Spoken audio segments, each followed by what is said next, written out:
ازيكم عاملين ايه؟ يا رب تكونوا بخير. النهارده هنعمل وصفه من اروع وصفات البسكوت اللي ممكن نعملها في الشتاء. بجد بسكوت البرتقال حاجه كده خطير جدا، سهل وسريع، صحي، مفهوش سكر.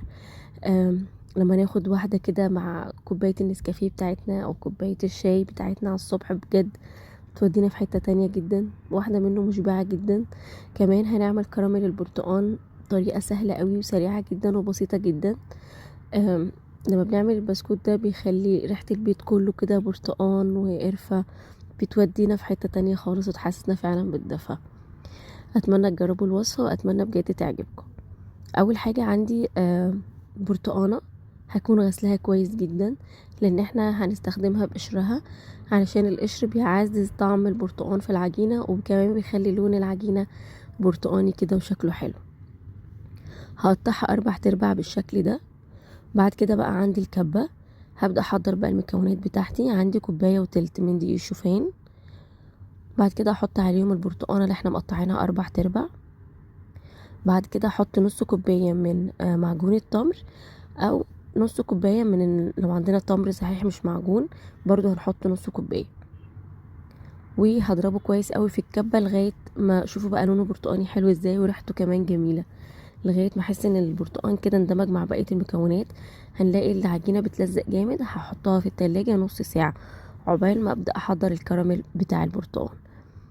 عندي برتقانه برضو وسط تانية عصرتها. اول حاجه قشرتها وحاولت اخد القشر اللي مش مفهوش ابيض، يكون القشر البرتقاني اكتر. وبعد كده عصرتها، خدت القشر بقى وقطعته كده شرايح بالطول كده رفيعه جدا، وعلى قد ما اقدر احاول ما اخدش القشر الابيض. تمام، نبدا بقى نحضر الصوص بتاعنا.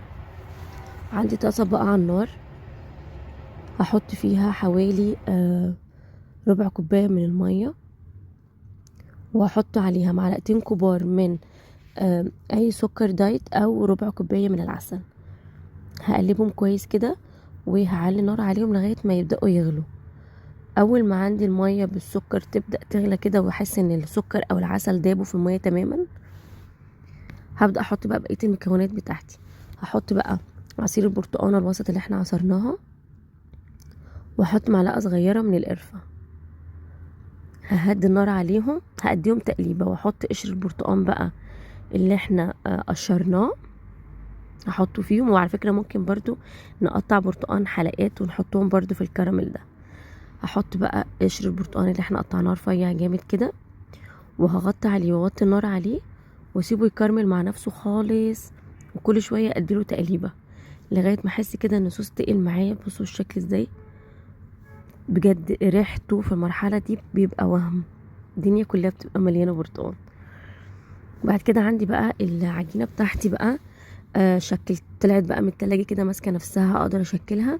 انا كورتها كور كده دائرية، حطيتها في الصينية محطوطة فيها ورق زبدة، او بالايس كريم سكوب كده ابدأ اخد معلقة معلقة واحطها.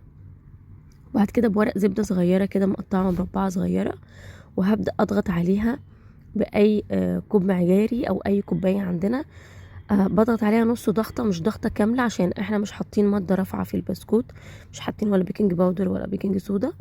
فمش عايزة البسكوت بتاعي يبقى خفيف قوي يتحرق في الفرن وما نلاقيش بسكوت ناكله. احنا هنخليها سميكة نوعا ما كده، وهضغط عليها نص ضغطة اسويها. وهكون انا في الفترة دي مسخنة الفرن على درجة حرارة 180. نراقب الفرن كويس لان البسكوت ده مش بياخد وقت، من حوالي 12 ل 15 دقيقة. انا جربت ان احنا نفرد العجينة على ورق زبدة او على كيس تلاجة ونقطعه كده بالقطاعات، بس كان ملزق جدا، فانا مش عايزه ازود له دقيق شوفان. فما كان عقبال ما بشيله من ورق الزبده او ورق التلاجة واحطه في الصينيه كان بيتبهدل. فدي اسهل طريقه ان احنا نعمل بيها البسكوت ده. بعد ما دخلته الفرن بصوا طلع بقى شكله حلو كده وخد وش واستوى بقى جميل. عندي بقى شوكليت احنا عاملينها في الصفحه، شوكليت قابله للدهن، صحيه برضو. دهنتها بيها، عملت كده بيها شكل، او ممكن نغمز البسكوتيه كلها في الشوكليت طبعا زي ما انتوا حابين.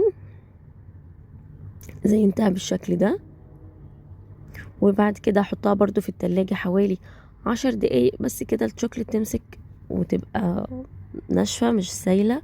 وبعد كده هبدأ بقى ازينها بقشر البرتقال اللي احنا بقى كرملناه. طبعا كان لازم بقى البسكوت يبرد عشان ابدأ ازينه بالشوكليت، عشان الشوكليت ما تسيحش على البسكوت. وكمان قشر البرتقال لازم برضو يبرد ويهدى عشان برضو ما يسيحش الشوكليت. كده خلاص انا زينتهم، سبتهم في التلاجة بس حوالي 10 دقايق كده. بعد كده هزينهم بقى بقشر البرتقال بالشكل ده بقى. هحطه بقى بشكل عشوائي بقى، دائري، نجمة. هحطه كله كده في النص. طبعا تقدروا تزينوها بالشكل اللي انتوا عايزينه. عايزين تحطوه كلها على البسكوتية من فوق. هو طعمه تحفة ويتاكل كده اساسا، يعني من كتر ما هو حلو جدا طعمه بجد خطير. انا هبدأ ازين بقى بالشكل ده.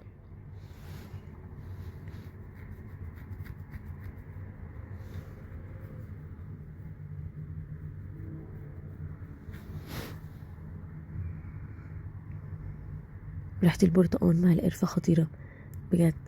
ميكس البسكوت ده حلو قوي، البرتقال مع الشوكليت مع الكراميل بتاع البرتقال والقرفة، بجد خطير مشبع جدا. كمان البسكوتية طعمها حلو قوي.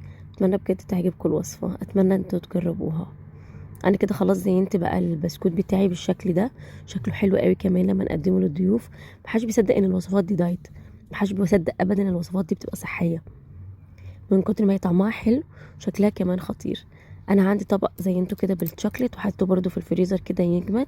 بعد كده زينته بقى، بعد كده قدمت بقى البسكوت بتاعي عليه بالشكل ده. مش قادره اقول لكم ريحته وطعمه وشكله حاجه كده بجد. بسكوت البرتقال اصلا من احلى انواع البسكوتات اللي احنا ممكن ناكلها في الشتاء، بتدفي وبتحس بشبع وبتبقى صحيه. كمان لما بناخدها زي ما قلت لكم مع كوبايه النسكافيه او كوبايه الشاي بتاعتنا على الصبح، بتعدل المزاج جدا، بتعدل المود بتاعنا. بجد اتمنى تجربوا الوصفه، اتمنى تعجبكم.